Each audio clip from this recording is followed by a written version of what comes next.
নমস্কাৰ, কি খবৰ আপোনালোকৰ? আজি অৰুণাচল প্ৰদেশৰ ডাম্বুকত আহিছিলোঁ। ডাম্বুকত ইমান এটা সুন্দৰ প্লেচ আছিলে বুলি আগত জনা নাছিলোঁ। আজি দুদিনমানৰ আগতে গম পালোঁ বহুত এটা ধুনীয়া জেগা আছে ডাম্বুকত। যদি ডাম্বুকত যদি কোনোবা যদি আহে পিকনিক খাম বুলি আহে বা কোনোবাই যদি কোনো প্ৰাকৃতিক দৃশ্য চাম বুলি আহে ভাল এটা, তেতিয়াহ'লে আপোনালোকে দিবাং ভেলী আৰু এই ঘাটটোৰ নাম হ'ল আপোনালোকৰ নিজাম ঘাটত আহিব পাৰিব।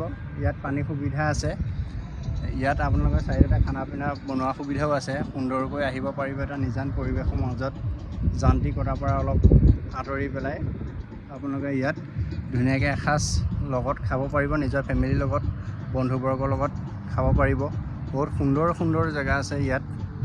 আপোনালোকৰ ইয়াৰ যিখিনি প্ৰাকৃতিক দৃশ্য, পাহাৰখিনি দেখি পেলাই আপোনালোকৰ মানে মন অট'মেটিকেলি মানে ভাল লাগি যাব। বহুত ভাল লাগিব। চাওক পাহাৰ, ইমান সুন্দৰ পাহাৰ, চাওক দৃশ্যটো চাওক কিমান সুন্দৰ।